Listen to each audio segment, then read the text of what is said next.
welcome back to I Care for Your Brain with board-certified neuropsychologist Dr. Karen Sullivan. Today we're talking about something that I have thought about for a long time, which is CTE, Chronic Traumatic Encephalopathy. And recently in the news there was a story about a public tragedy that really deserves real answers and not scapegoats. So we're going to talk about the science and not the speculation. So CTE, Chronic Traumatic Encephalopathy. This is a degenerative brain disease associated with repeat head trauma. And the symptoms have really been portrayed in the media in a way that some scientists don't agree with. And I've been holding those two discrepancies in my mind for a while, and I wanted to just share them with you in light of this tragic news story to try to find some good in it.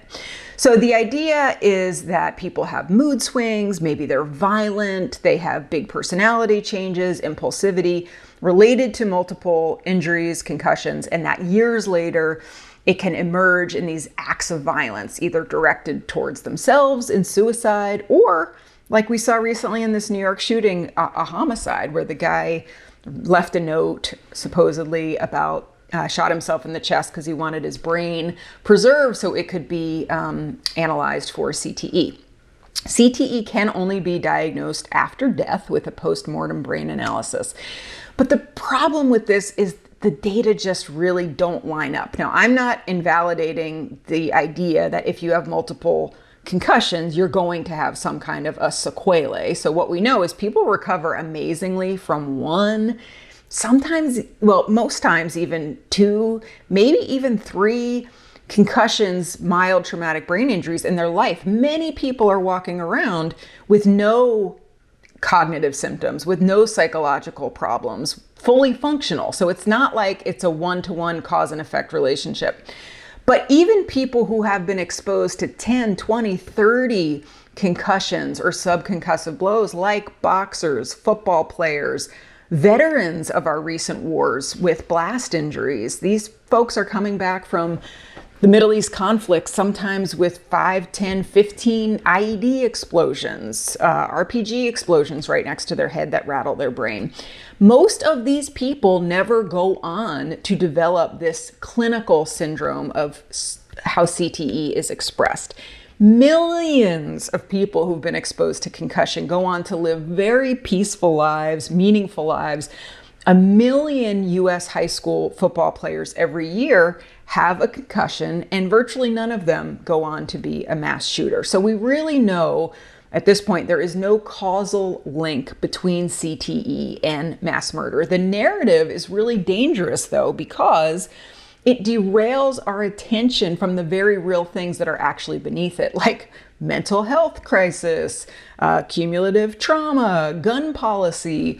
And it lets society off the hook in a way. I think it blames damaged brains instead of policy failures. And that's a really, really powerful thing. It stigmatizes people who live with brain health challenges and survivors of traumatic brain injuries. It kind of puts them in this box that when you've had a brain injury, maybe you're going to be unpredictable. Maybe you're going to be dangerous to yourself or others. The key criticisms that I've always gone to in the CTE literature is the lack of transparency in the primary scientist researcher that has been really responsible for, in a social media way, pushing CTE out. And she actually comes from my alma mater, Boston University. Her name's Dr. Ann McKee. And the big controversial thing she has done is she has not agreed to release the raw brain data that she has on people with CTE for independent analysis. Now, science, real science, evidence-based insights, is credible because it allows itself to be reproduced and analyzed by objective people who don't have a dog in the fight. Trust us science is not open data that allows for that validation or to be challenged. And what the folks at BU have actually said is we're not going to open this up to people who may want to minimize the risk. Well, what if somebody actually just fully, fairly wanted to come in and just analyze it and see if they came to the same conclusions that that group did? There's also a sampling bias in the BU brain bank. So nearly all the brains that were donated, people or their families had suspected that they had these problems. So that creates a confirmation bias, and it's not really representative of the entire, let's say, Professional Football Association. So there was a 2017 study that showed out of 111 NFL brains that were donated, 110 of them had CTE. Well, that sample is self-selected. It would have been much more meaningful if they had a fair and representative sample of people who had the exact same concussion exposure but didn't go on to have any of these clinical symptoms. So you can't generalize it from that sample to all athletes. The other thing is, just because there is pathology at the level of brain structure doesn't necessarily mean that there's problems with brain function. So we know this from Alzheimer's disease. We know that 1 in 4 people, 25% of people who die with the pathology, amyloid and tau of Alzheimer's, have normal memory.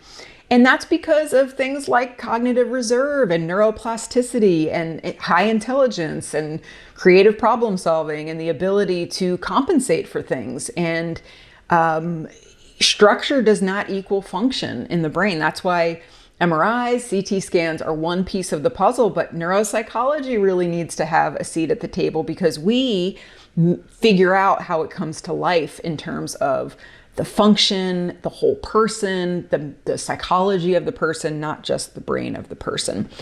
So we often know people's family members with CTE are kind of interviewed after something tragic happens. And this is not a good way to do science or draw causal relationships, because it's very subjective, right? Hindsight's 20/20. It's very easy to put explanations to things when you know the actual outcome.